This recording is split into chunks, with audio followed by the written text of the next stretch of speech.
Welcome to the Running Channel Podcast with me, Andy Baddeley, the lovely Sarah Hartley, and the man of the hour. Oh. No, 1 hour, 53 minutes and 50 seconds. It is the moment he has been waiting for. After 90 episodes, it's finally time to dedicate a whole one to Mr. Rick Kelsey. Please. Shall I just take it from here? No. You are so smug. You're absolutely loving this. But yes, a few weekends ago, Rick took on the Oxford Half Marathon since the first half marathon, since being told he might never run again. So yeah, we're going to hear all about it, and you'll want to turn off, I'm sure, at some point. Sarah did it as well. I was there too. Yeah. I was there too. I'm sure I'll get forgotten about. But anyway, we're going to go through news as well, which isn't about you. We'll be answering your questions, which you're allowed to partake in. And It's going to be an absolutely jam-packed episode. And I've even got a present for you. So should we get into it? A present?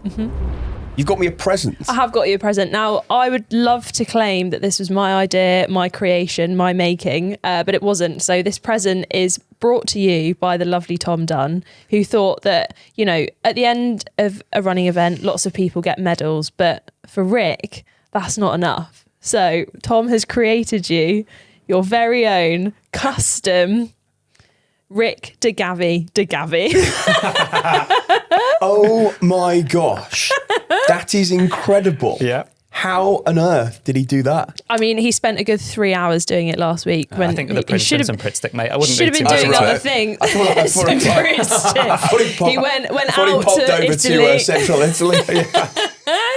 To the town For of our Gavi. audio listeners, essentially, Tom has bought a bottle of wine and rebranded it using the Running Channel printer. Oh my gosh, I absolutely adore that. Can we have this permanently behind us on the Yeah. shelf? Well, you don't want to drink it. The empty bottle. Yeah, the empty bottle. Once you've The drunk empty it. bottle You go by away himself. this week, crack it open, bring it back. Oh, and it's even got my time. Well, it's currently 10 a.m, so is But it too early for Gavi? Can you read what it says right at the bottom on the label? Crafted in the grueling hills of North London, this Gavi is the perfect blend of sophistication and success. Perfect for any hot tub.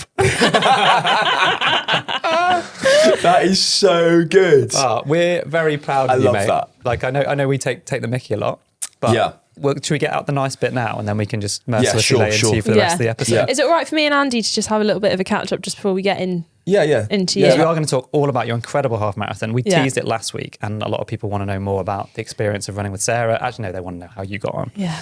But yeah, I've got a bit of an update. Can I go? Yeah. I was a bit glum last week. You were. You actually- a lot of love, though. I a lot had of love in the I had comments. a lot of Instagram DMs being like, I know Andy doesn't use social media, so can you pass on our well Yes. wishes from lots of different places, including Canada. I felt the love. And I've just managed just about to get a little bit of my mojo back. So I'm Amazing. Yeah, I did 2 runs at the weekend around Saturday and Sunday, and I think that was a big part of it. That's great. So an easy Nice. Saturday with a few strides at the end of it. And then Sunday I did the longest run I've done in probably 6 or 8 weeks. Like I did about 55 minutes. So Nice. And I saw in Strava that you've got a new game. yes, I have got a new game. The fields are looking a bit barren at the moment. Yeah, So I right. didn't really stop and look at them. But I was running up this beautiful long stretch of avenue of trees, basically, and all of the leaves are falling off the trees at the moment. And it was like something out of an animated movie. I'm sure there's like a scene in Pocahontas where there's a really famous like song she's singing. The leaves are like swirling around her and stuff. That's what I felt like Pocahontas, basically. But I was then I spent a good mile at least trying to catch a leaf as it fell. Is that not just the ickiest thing you've ever trying heard? to catch a leaf. Like, honestly, Yeah. anyone who saw that, you Did must you have been dangle- on did you dangle so a many leaf WhatsApp off- groups. No, they're just like, falling. They were falling around me, have you seen that random man? just like waving my arms around. like It was waving like, his arms. do you remember the Crystal Maze? No. Oh, Rick will remember the Crystal Maze. Richard someone used to Yeah, host yeah, it. Richard O'Brien, I think. Yeah, and, yeah. and in the end, you go into this big glass box, and then they just like the ticker tape that falls down, like in then Britain's Got Talent or America's Got Talent when you get the golden buzzer. Yeah. You're in like a whole glass box full of that, and you had to just wave your arms around and catch as much of it as you could and stuff them into this box. I felt like that was me just waving You know, my they arms also around, do that catching at leaves. gigs as well. Oh. Cold. I love how that Specific- was I your wouldn't- reference. I You know wouldn't the call it ticker gigs tape thing on TV? specifically. Yeah. Yeah. Oh yeah, no, I mean no real life experience, but But anyway, this was Mojo back. Yeah. I'm part way back, not Yeah. completely back, because I still a few ups and downs. But yes, I really enjoyed the whole of my 55 minutes and felt like I could have kept running for a bit further. And it's the first time I felt that in months. So that was good. Well, that's good because this week Yeah. we are preparing to film a video, which is in a kind of homage to the half marathon that you were going to take on that we've postponed a little bit. Yes. And I'm quite frankly terrified. and don't really know why I've agreed to do What's this. the video? Yeah, we're trying, because my target ultimately when I set out with my half marathon was sub 75 minutes, which was always ambitious. I was pretty confident I could go under 80 minutes. And because we're running idiots, we decide everything's in 5-minute intervals, isn't it? We've talked about this.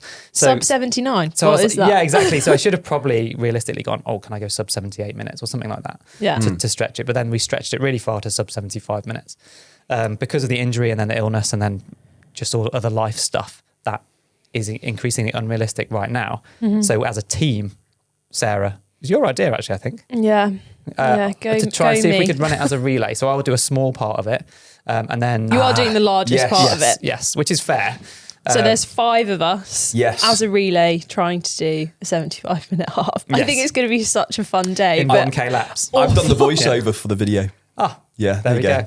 Wanted to edge my way in there somehow. This episode's going to be all about you. We'll come to you in a minute. You've run a half marathon. We know. Hey, listen, take your time. Can I just talk quickly about my running? Yeah, go on. So today, we're recording this on a Monday. Today marks day 1 of a new training block for me. Oh, really? Which is very exciting. So it's been a bit like, I wasn't quite sure what I was doing with the end of the year. Potentially was going to run a marathon. That's now not happening. But instead, I'm dropping right down and I'm going into a bit of a 5K training block, which I'm very excited about. I think it's quite refreshing, actually, Sarah, for you to go a weekend without doing a half marathon. I know. You have just been knocking them out for fun. I almost did as well. Did you? I was like, well, maybe I could. But no, I was sensible. No. I did a ran to park run, ran back, because Battersea Park Run has just started up. Oh, really? Yeah. They must have been trying to do that for years. It was their second ever event. And it was really cool because you see, like, I've actually been to loads of park runs that are kind of 700-800 people plus. How many people? 1,150. Oh my gosh, on the second event. Yeah, That's so nuts, I felt so bad for the people organising it because obviously, as you would expect, event number 2 with that amount of people, they did so well, but it takes like a lot herding to a get load a of new cat. park run going. Like there is a lot of organisation. Yeah. Like, there are 2 levels of kind of volunteering. There are like the core team, and then like the people like me just drop in every now and again. Yeah. But it takes a lot to get it going. I've got some friends in Canada who are trying to start a park run in Moncton, and it's a lot. But on a second event, to get over 1,000 runners, that's mad. Big shout out to all the volunteers, actually, regardless of whether you're a core event volunteer or you move around or whatever. Like, just they wouldn't happen without you. No, they did so well. Are you going to let me pace you to the 5K, or is that still TBC?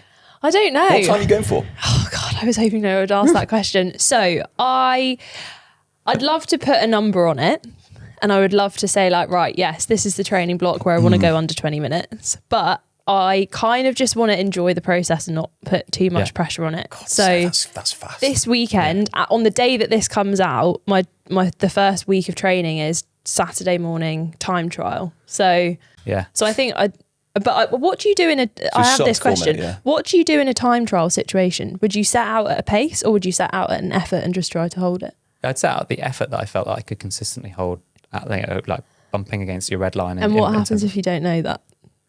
Well, take it a little bit easier then. Okay. I think you don't want to go to your max so much that the last 2Ks you're like 30 seconds a K slower than the others. If you lost so 5-10 seconds per K in those last 2Ks, I think you've got it about right. That would be my effort that I would suggest. So going out at 9 out of 10, but not 10 out of 10. Okay. Well, if anyone sees me on the 3rd lap of Dulwich Park Run crawling, maybe you'll 8 know, out of 10 to start. You'll know I didn't listen to that advice. Yeah, exactly. Before we go on to Rick's half, just back to me again. Sorry. Back to me. It's not actually. It's really. You mentioned I don't see stuff on social media, but I'm going to give a particular shout out to someone who commented on Strava because I did see that. So Greg Wade said, "Great to see you enjoying your running again. When you're a big reason so many others enjoy theirs." Which I might have had a little tear in my eye when I read that. So thanks, Greg. Those little messages do make a massive difference to all of us when we're taking on challenges and stuff.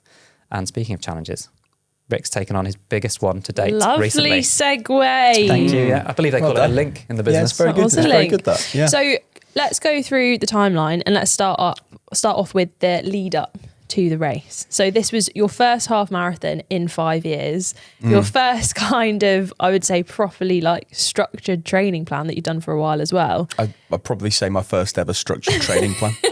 Yeah, and you're the perfect athlete to coach there. As in, we'd had that conversation, we talked about what to do, and then without fail, Rick just went and Every week, you to just knocked the it point out. zero, Because you put zero. it in my diary. Yes. So I literally Yeah, woke but up and I not- knew what I had to do. But that's still, a lot of people wouldn't do that. Loads of people listening, and me and Sarah included, sometimes it just, you don't feel it, it doesn't happen, you don't quite do it. But Yeah. you just, you did your roughly 10% increase No every more, week. no less. You did your S&C, right? And then Yeah. you did your 2 runs a week. Yeah. Which I think is, it's a lot fewer than a lot of people listening would do. But we've already talked about, I guess, why that is. So we started 2 months before I knew I was going to do the half. But you've been building up prior to that 2 months as well. And then we used the 10% rule. Yeah. So 2 months before, so 10% increases every week. And over those weeks, I built up on my long run in the middle of the week up to 18 kilometers. Of course, a half is 21. And then around that, I was doing a fast 5K on a Saturday and or some intervals, which I did a couple of times with Sarah and then a couple of times on my own. And then the interval training was what we were talking about last week in the podcast, which was kind of a mile and then 4 times 400 meters, a mile, then 4 times 400 meters. Yeah. So that was kind of like my limit. I didn't want to push it too much on the actual running, because anyone who listens to this podcast and has had major surgery knows that you can only do so much gradually. Like if I started whacking in 3 runs a week, that would have been ridiculous, because something might have gone pop and I could have gone too hard too soon and got myself injured.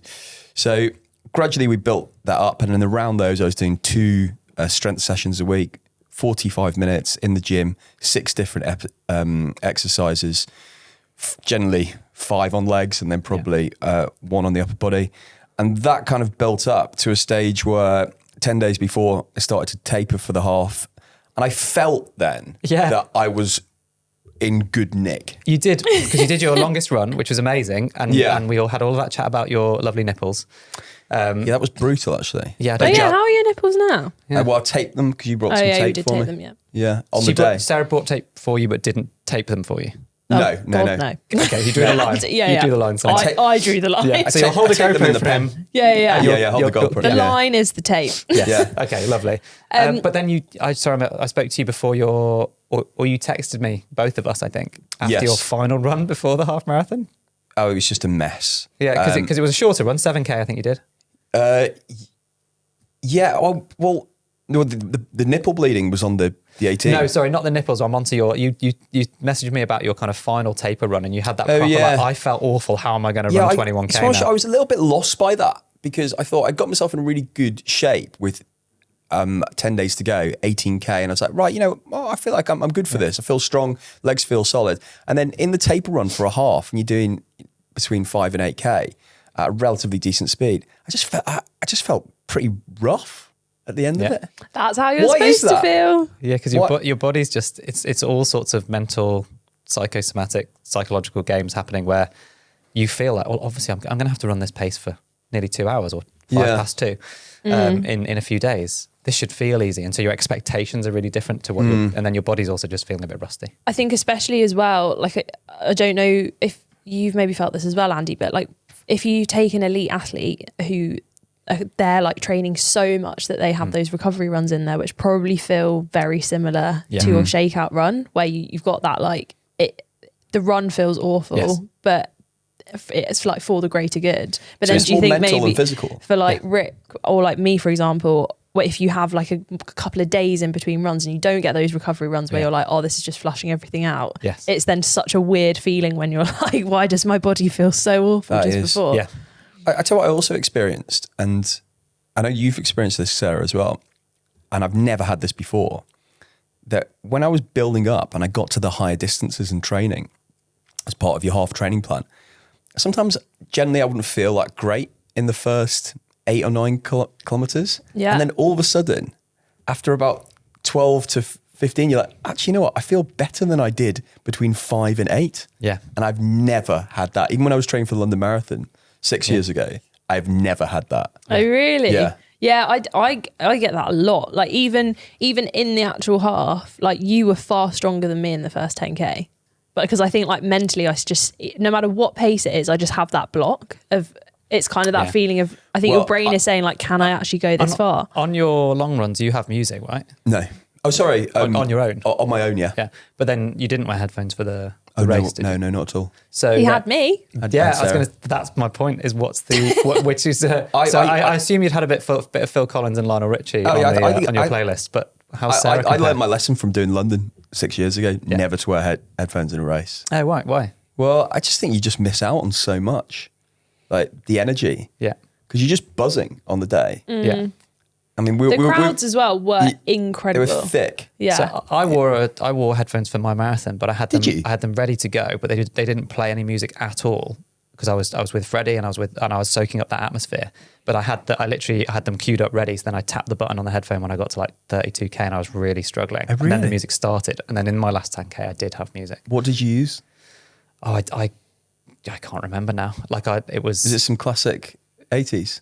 No, it Yacht wasn't. rock. I quite like. It was some. It was just a Disney playlist. Yeah. It was just. Yeah, I exactly. can show you the I think world. it started with Mumford and Can you Sons, like some imagine? fast kind of folk Right. stuff. Yeah, and then into like some Chemical Brothers and things. It was. And then finishing up with Frozen. Yeah. yeah. Into the no. Speaking of Frozen, we were freezing, Sarah and I.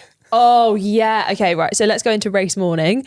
It was day 2 of winter. Yeah. Like the day before And you've now got it's a gone to kind of... spring again. Oh, it was Yeah. so cold, wasn't it? It was 1 degree in Oxford when we woke up that morning. Wow. Really So, cold. I mean, And obviously also... that's not Canadian cold, but Couldn't obviously have helped with the nipple taping, I imagine. yeah. But then obviously when you go into the race funnel and you're kind of funneled into a pen, I think it was A to G, you then get rid of your stuff. So then we were actually waiting in the pen for 45 minutes before we got going. Yeah, And we were and in this then- really tight, beautiful Oxford street, but waiting a long time to get going. Yeah. I can't.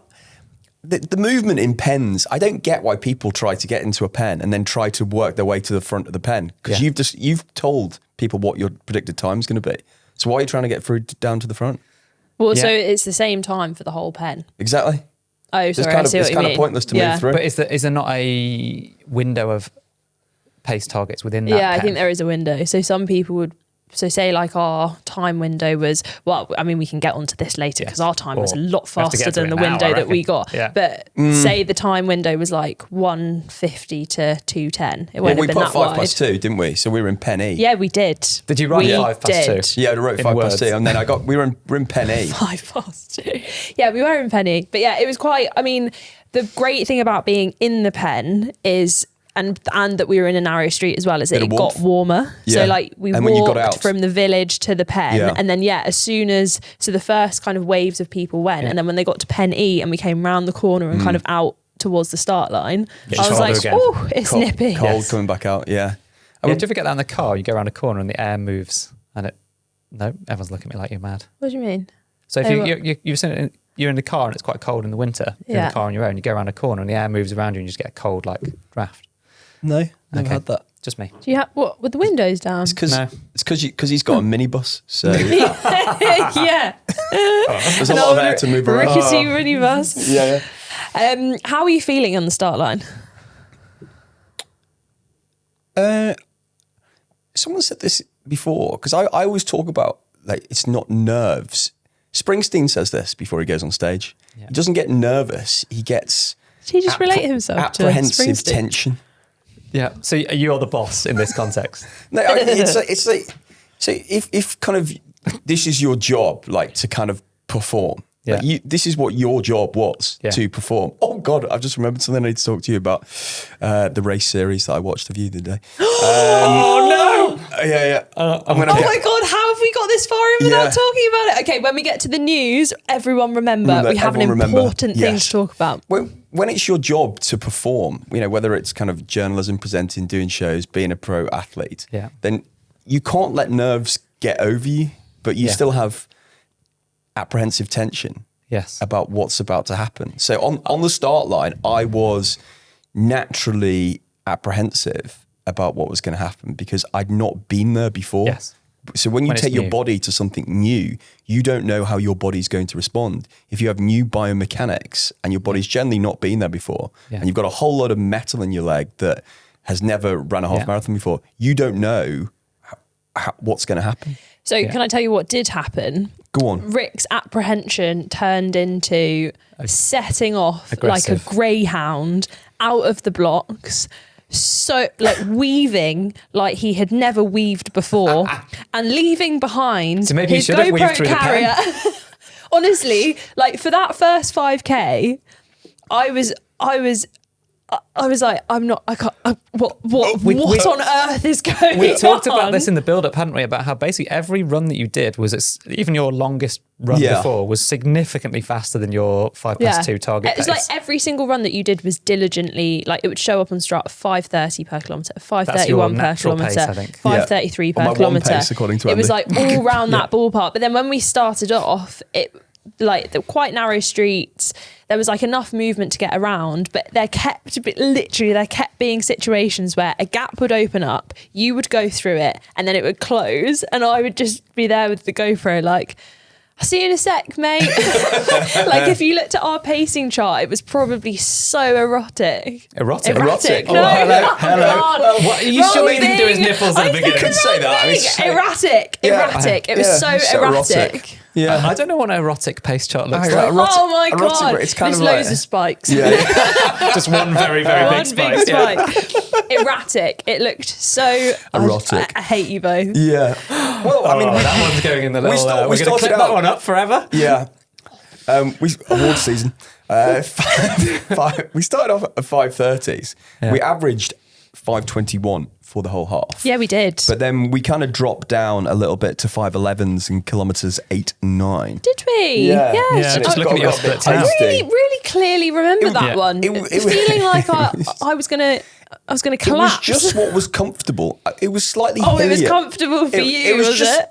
Well, I know you had to carry the GoPro, so that weighs you down a little Yeah. bit. I had a full English breakfast an hour prior to the race. I feel like that's Yeah. a you problem. No, which was a me problem, but in my head I was like, oh, this will be fine because we'll like ease into it. And then I was like, we'll start at 5:55s, Yeah. which is what we've started. My food will go down, and then bam, when we hit 10k, we can speed up, Yeah. and anything will happen. When we hit 5:13 at kilometre 6. I genuinely thought I was going to see my bacon sandwich again. And I was like, I'm not going to be able to keep up with this madman that's just Yeah. weaving a health in front And of then me. 5:11 for 8 and 9k. Yeah. That one was bad as well. Only kilometre that was outside 5:30 was that second one, 5:31. Yeah, That's 'cause Sarah kept that telling me was to slow literally down. because I had my hand on the back of really- his t-shirt, being Pulling me like, back. "Don't you get Yeah. away from me!" I remember someone shouted, "Go Sarah! Sarah! Sarah! Go Sarah!" And I was like, I'm going so fast. Yeah. But if you watch, so the video is out now if you're listening to this or watching this podcast. If you watch every single clip that is like a main camera clip being filmed from the side of the course, what you see is Rick fly past and then you just see my panicked little face sprinting after him as fast as What did you expect to happen? So what I expected was I thought you would be like super diligent and we would set off at 5:55s and then we would evaluate every 5k. That's what I thought would happen. Okay. Then when you set off and we were going quite fast, in my head I was like, he's gonna crash. blow up. He's gonna crash. He's gonna blow up. Yeah. And I'm not gonna lie, I was slightly looking forward to that it. moment. Yeah. But you did,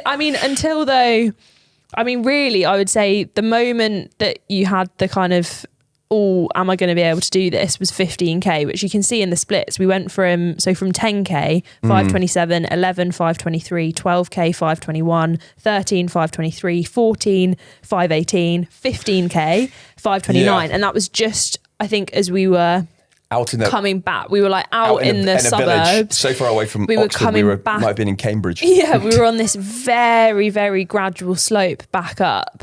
And I had said to you, because 16k is 10 miles, and we were Yes. supposed to see our producer Owen at like around between Is this like when 9 Owen and lost 10 it? miles. No, that was before. So I think we'd sped up. Literally lost the plot.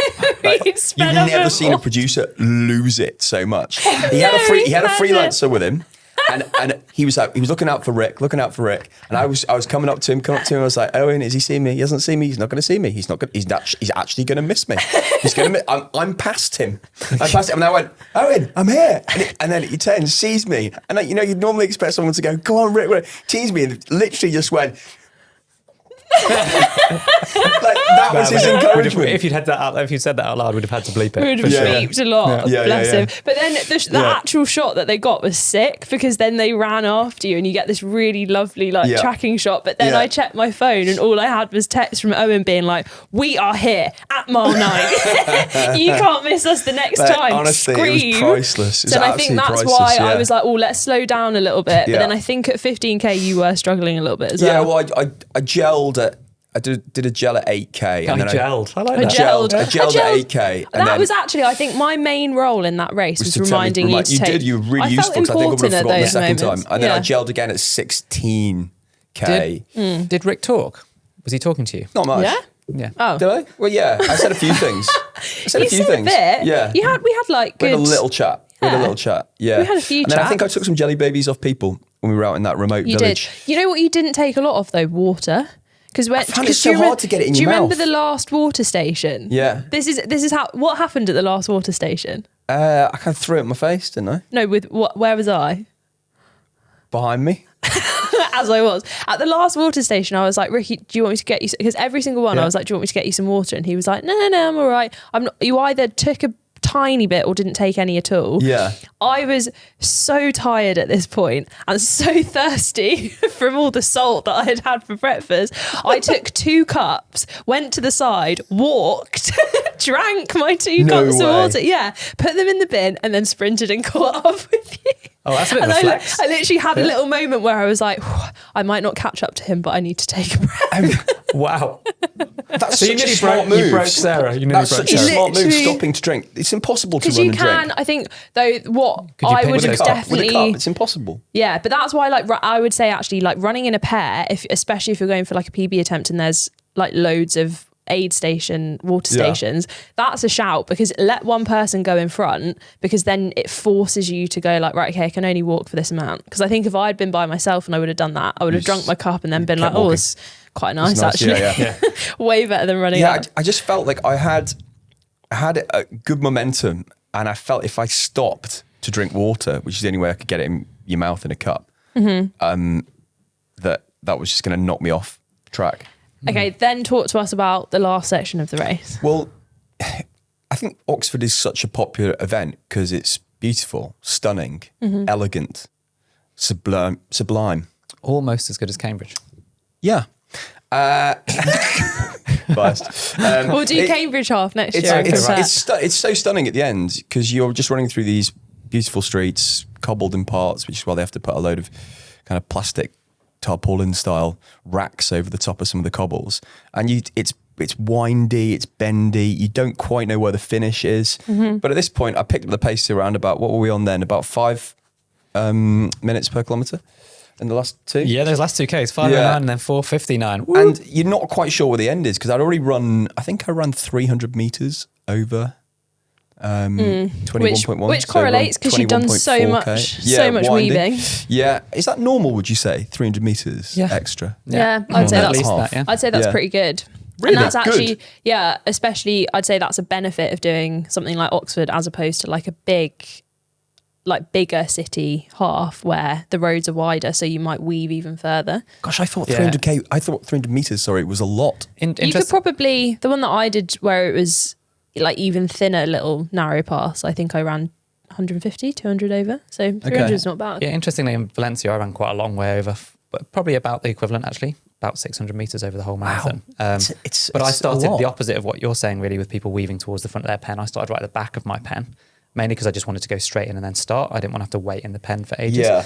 But then that did mean that at some point during my marathon, I caught up everybody that was literally in a mass group following a pacer. So you were overtaking the whole way. But and then I had to take such big detours to get around those people. Yeah, I think it was actually quite difficult to overtake because the Oxford half is thin, and I probably was at the wrong point on the start line.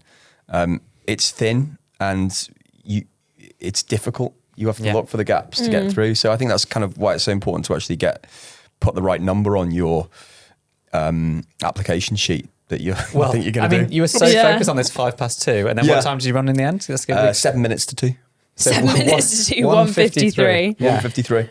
which is incredible. But you looked so strong throughout. And I think as well, like you'd practiced in your kit loads, which made a huge difference because you were just so comfortable in your newfound love of half tights. Oh my gosh, yeah. And were your shoes comfortable as well? Yeah, so I trained in the gel Nimbus, super soft, super loads of cushioning, and then, half tights. How did I not know about half tights? I mean, I think everyone who's listening to this podcast knows how you didn't know. No, but I whinge about short design permanently. Yeah. These things, if you need to take your phone on while you're running, it's just like strapped to your leg. Yeah. It's just absolutely brilliant. So you're now a half tight convert. Well, for races anyway. And then the last kilometre was great, and then it was hard. I mean, I was feeling it. I'd left it all out there. Mm-hmm. And then when we got through the finish line, what was the name of the museum? Bodleian. Bodleian Museum. It was actually before we went to recording. Rick checked that with Sarah, and he was genuinely visibly annoyed that Sarah knew what it was called and he didn't. Is it a museum or is it a library? I think it's a museum. Oh, If not, yeah, because I don't know for Pass. sure. Unsure. Well, I went in, but one child started crying, so we lasted about 16 seconds. There were lots of fairy That's animals quite in good there. for you. Yeah, and then we just collapsed on the line. We literally we'd had given it we were everything. Empty. Yeah, I think that But was it the euphoric. longest sprint It was finish we've euphoric. ever done. It was just amazing, and that final 200 meters getting in there, it was euphoric. The crowds were great. It's a fantastic half marathon, and thank you for pacing me. That's okay. There we go. You're And you- welcome. It was a good day out. And you had your family there to see it, which is a big part of the reason for doing it right, I guess. Yeah, they never saw me, but Well, who saw you more, Owen, the producer, or your family? you know what? It's touch and go with that question.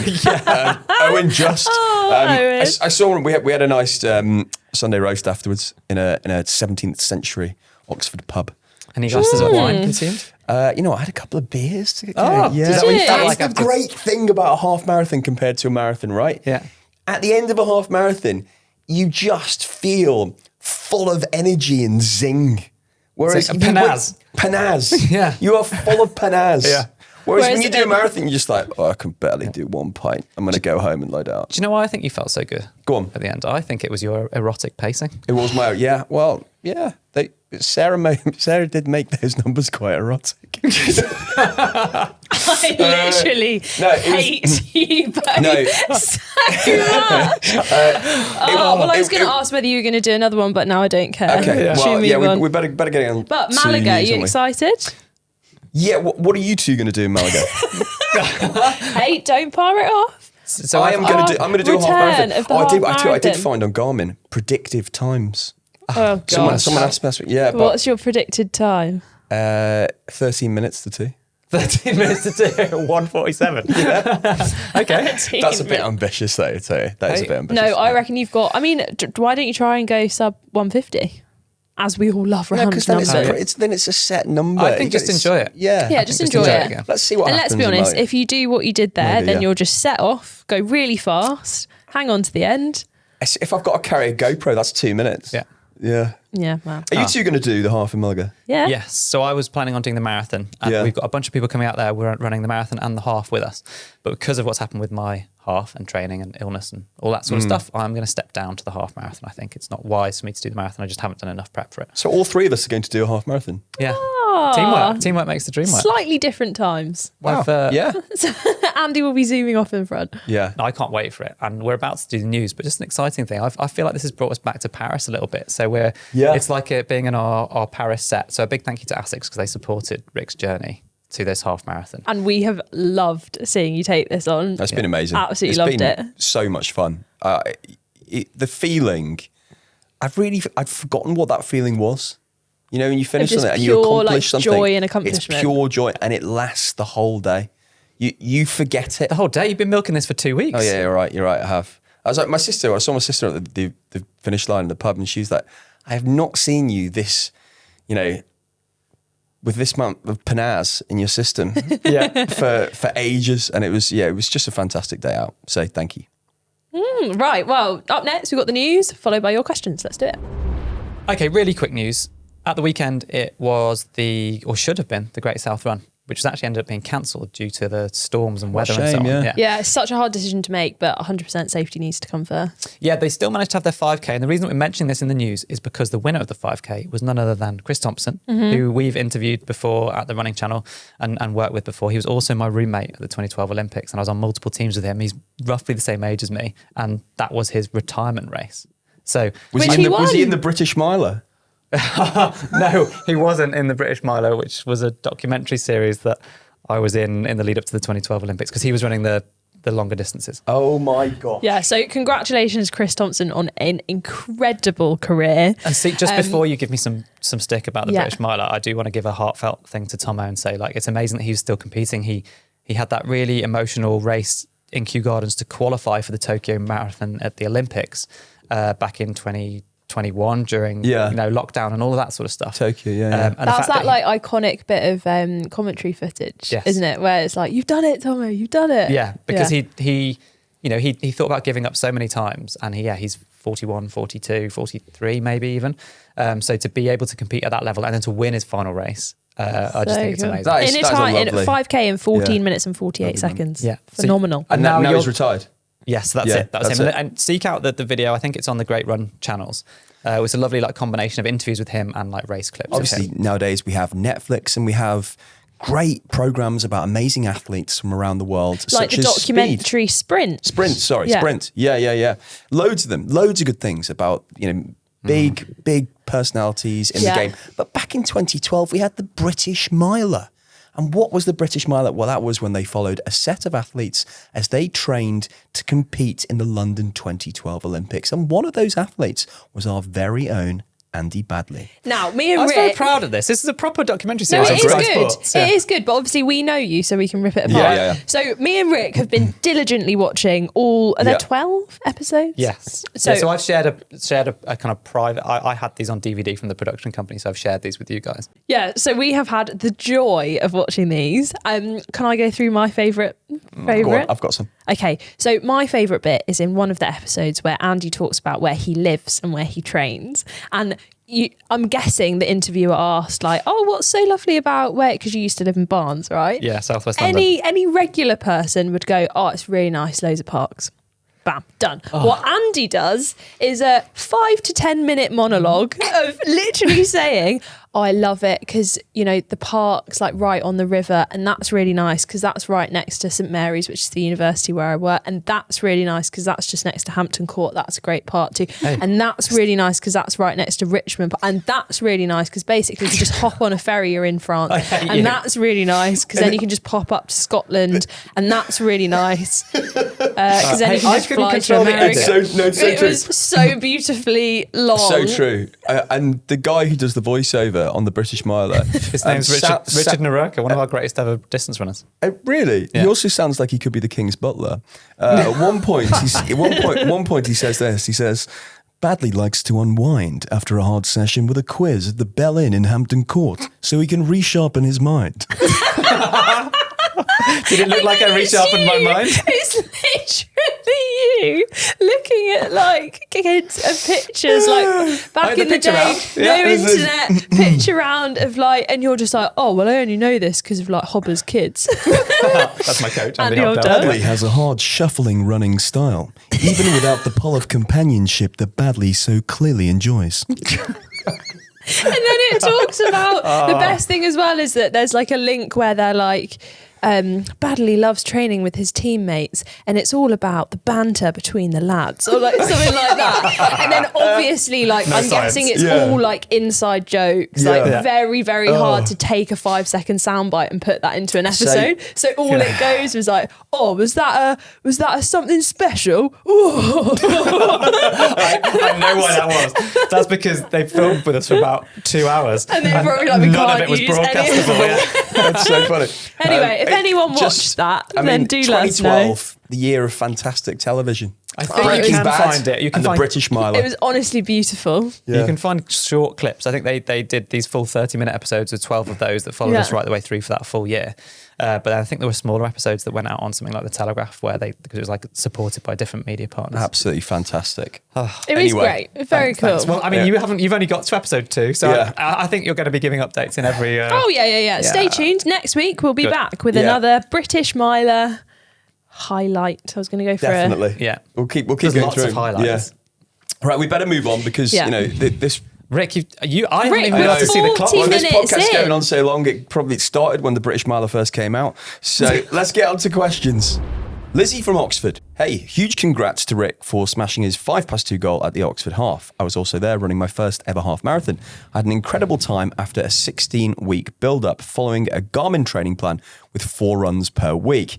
I felt well prepared, having carb loaded and hydrated the day before. But when I got there, my legs felt like lead after the 8-kilometre mark, and I slowed right down, unable to pick up the pace again.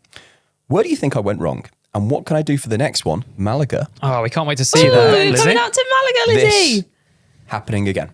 What I would say because then I'll let Andy feed in, for Oxford specifically, I would say it was really hard weather to deal with. Like it went from freezing cold on the start line to by probably the 8 to 10k mark, Clipper most size. people were in Yeah. full sunlight. It was baking hot. So I would say that's probably a factor to think about as well. Like, how did you deal with those conditions? Because I definitely felt myself go from shivering, couldn't feel my feet, to absolutely sweating. So that's quite hard to get the nutrition and hydration right as well. Yeah, I think there's one thing you can't train for, and this is your first ever half marathon, so don't be too hard on yourself. I think you experience everything for the first time. So there's a whole psychological element to it, but also what Sarah's described there is really, really difficult to deal with. You can't prep for standing around for an hour before you start, or however long it is, getting cold, not moving, and then all of a sudden having to move. And that probably uses up lots of different forms of energy, psychological as well as physical energy. And then I don't know what your fueling was like in that hour when you're standing around as well, but the real contrast in temperatures, if I started, like you said, with my legs and muscles being really cold, I've experienced exactly what Lizzie's experienced, which is that you just can never shake it off sometimes. So the whole idea, you're running to warm up, I've experienced that on long runs in the winter when it just hits me at 8 or 10k, same as Lizzie, and I just haven't felt it. And I'm thinking, I'm waiting for my legs to come back to me. It didn't happen. Yeah. That's a But tough one. try not to fear that for Malaga, because Because we'll be there. Yeah, because we will be there to cheer you on, and also it'll be nice and warm. So, and it's hard to plan for that kind of weather event and waiting around, isn't it? With your training. Best of luck. See you in Malaga. Sam from North Shropshire. Hello, I started running over 5 years ago to help recover from postnatal depression and grief. Over the past 5 years, I've run for fitness and well-being, but this year I completed my first ever half marathon. Now at the grand old age of 43, I've started with perimenopause symptoms. There are a lot of personal trainers and online literature advising not to run at this stage of life, but to focus on weight training, swimming and walking instead. Presumably, this is to build muscle mass and reduce cortisol levels. I do go to the gym and strength train as well, but I love my running. On my last run, thoughts of should I be doing this crept into my head. I'd love to hear your thoughts, science and banter regarding this. Many thanks, Sam. P.S. We have great fields here in North Shropshire. Oh. Andy, I bet you've got some strong opinions on the running, not being told not to run.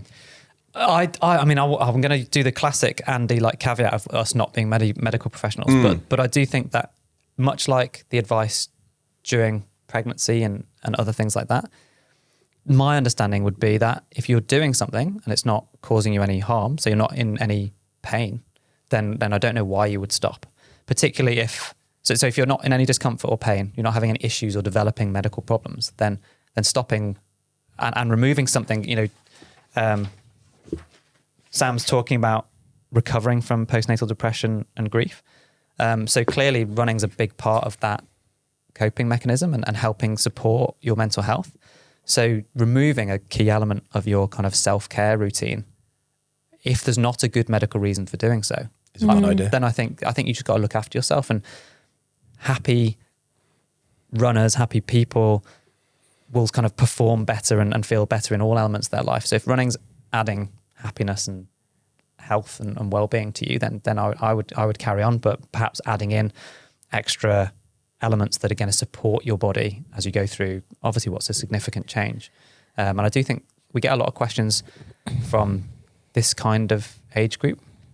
So I think that we should try and do a full episode talking about things like this. Especially as well, I would say if you can seek out a medical professional that specialises in perimenopause and like running, because quite often I know from speaking to Anna as well, like through her like pre and post pregnancy journey, she has spoken to the kind of health professionals that are there just for everyone, but then also she sought out specialist kind of running specific advice because it's so hard for people. Like the main thing that the kind of generalized medical professionals are going to be looking out for is like your safety. So like, which is why I think that message of that she got, you know, she'd heard advice not to run.